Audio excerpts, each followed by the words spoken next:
Context: my sister, 29 years old, and I, 23 years old, don't have the same mother. My mom has always been quite obsessed with beauty, not only hers, but mine as well. She started taking me to beauty contests when I was 4. I have been in those contests all of my life, and I have won some.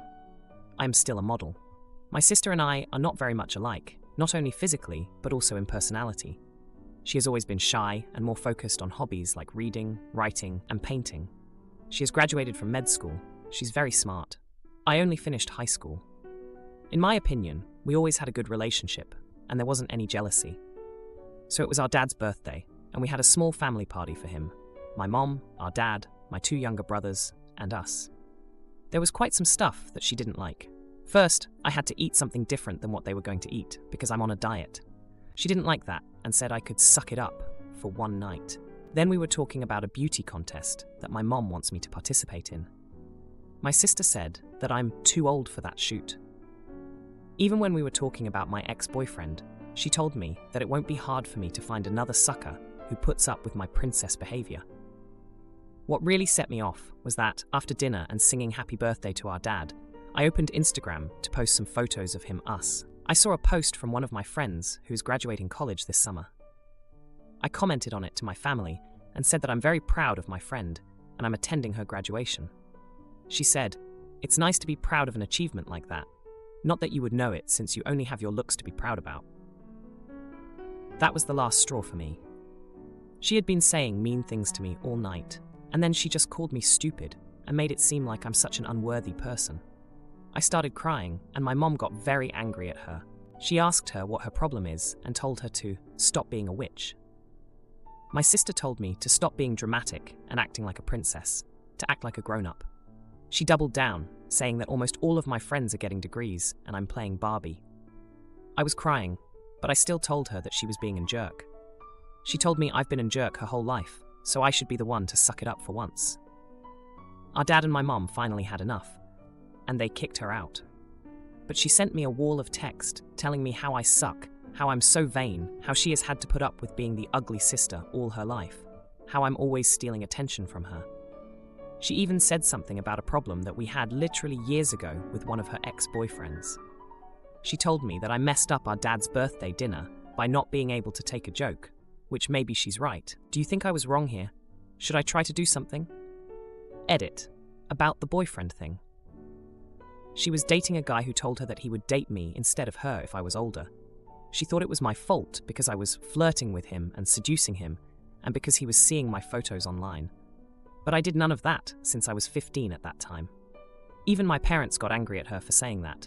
I thought we were over that by now, but apparently not.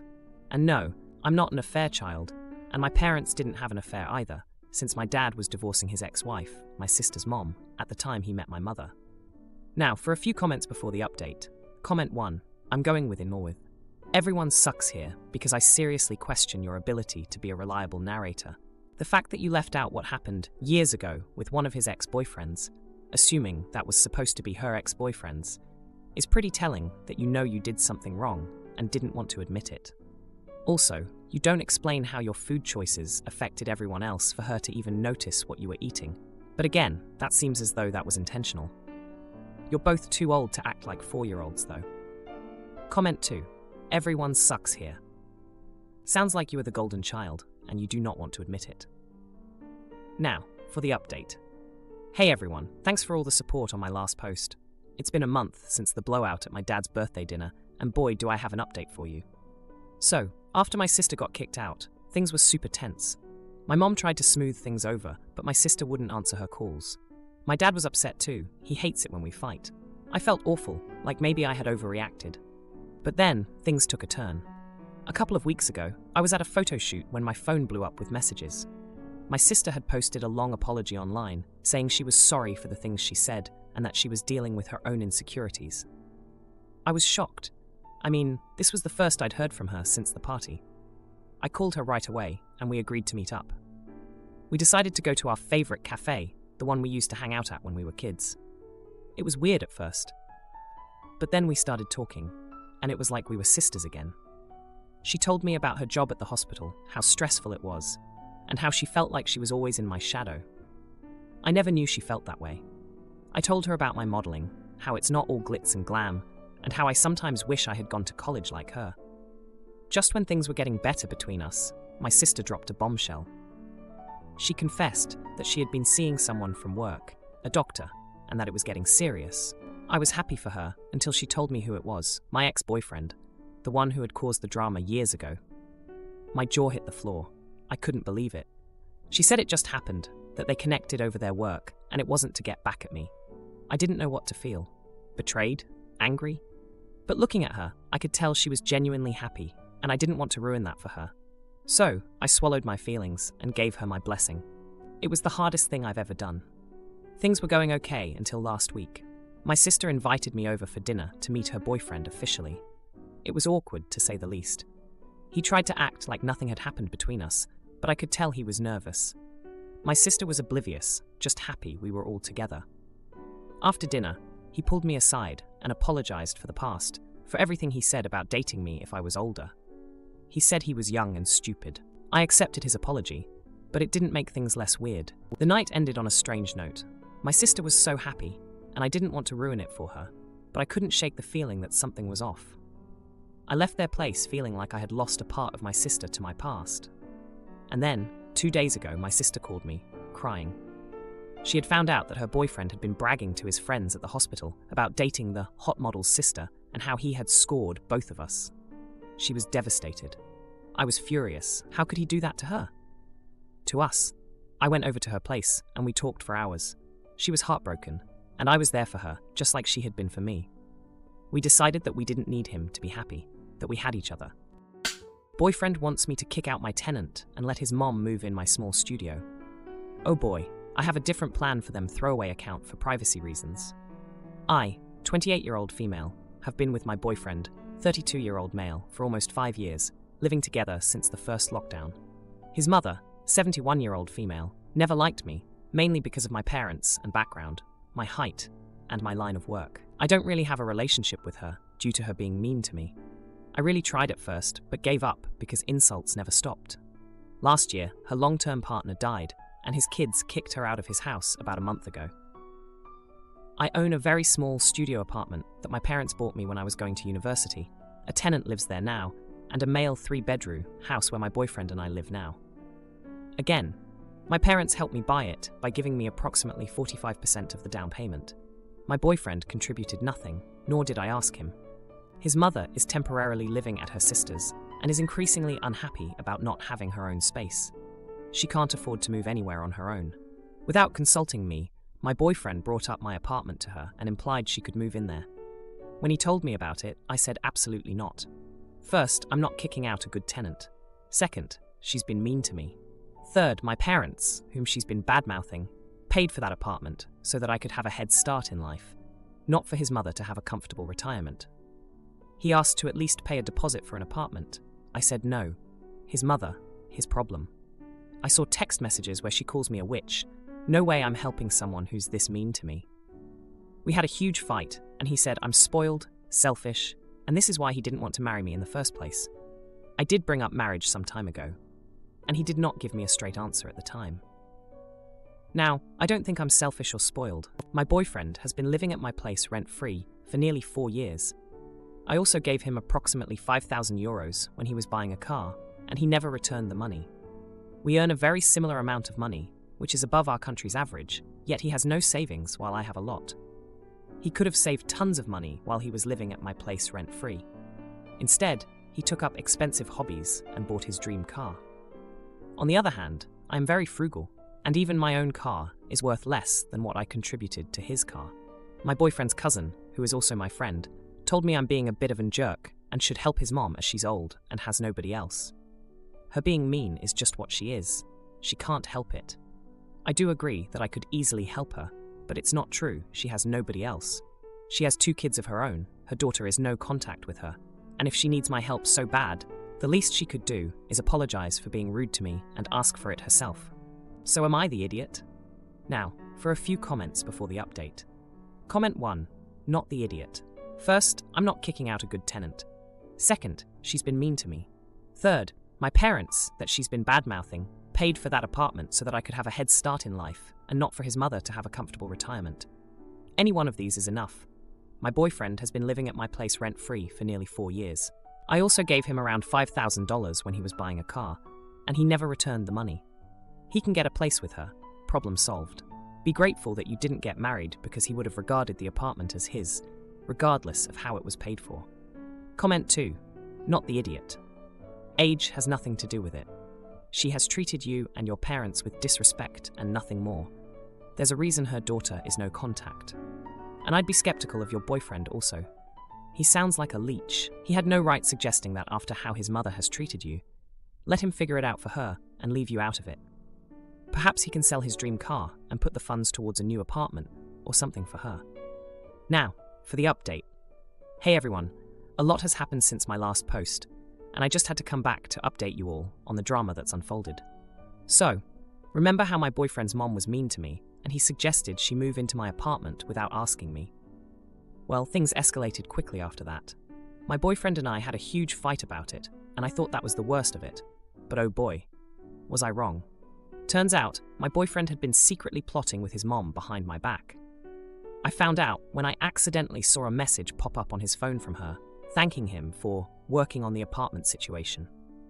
I was shocked. I confronted him, and after a lot of arguing, he admitted that he had been planning to convince me to let his mom move into my studio apartment by slowly wearing me down. I was furious, not just because of the betrayal, but because he had been living rent-free in my house for years. I had even helped him buy his dream car, and this was how he repaid me? By going behind my back with the one person who had been nothing but mean to me? It felt like a slap in the face. But wait, it gets worse. Remember how I mentioned his cousin, who's also my friend? Well, she had been telling me I was being harsh and should help his mom out. I found out that she was in on it too. She had been trying to guilt-trip me into helping his mom as part of their plan. I couldn't believe it. Someone I considered a friend was actually trying to manipulate me. I felt so alone. I thought about how my parents had helped me get a head start in life. And here I was, surrounded by people who seemed to only care about what I could give them. It was a tough pill to swallow. The confrontation with my boyfriend was intense. He tried to justify his actions by saying he was just trying to help his mom, but I wasn't having any of it. I reminded him of all the times I supported him financially, and how he had never even paid me back for the money I gave him for his car. I told him that if he thought I was so selfish and spoiled, maybe he should find someone else who met his standards. As for his mom, I decided to reach out to her directly. I wanted to see if she would apologize for the way she treated me. But when I talked to her, she just doubled down on her insults. She said I was heartless and that I didn't understand what it was like to be in her position. I was done. I told her that I had tried to be understanding, but there was no way I was going to help someone who couldn't even show a basic level of respect. I also reminded her that she had other children who could help her out, and it wasn't my responsibility to take care of her. After that conversation, I felt a strange sense of relief. It was like I had finally stood up for myself after letting people walk all over me for so long. My boyfriend and I haven't broken up yet, but things are definitely not the same between us. I've started to seriously consider whether this relationship is worth the constant drama and disrespect. And as for the apartment, my tenant is still living there, and I have no plans to kick them out for someone who has been nothing but mean to me. I've learned a lot from this whole ordeal. Mainly that I need to be more careful about who I trust, and that it's okay to say no when people are trying to take advantage of me.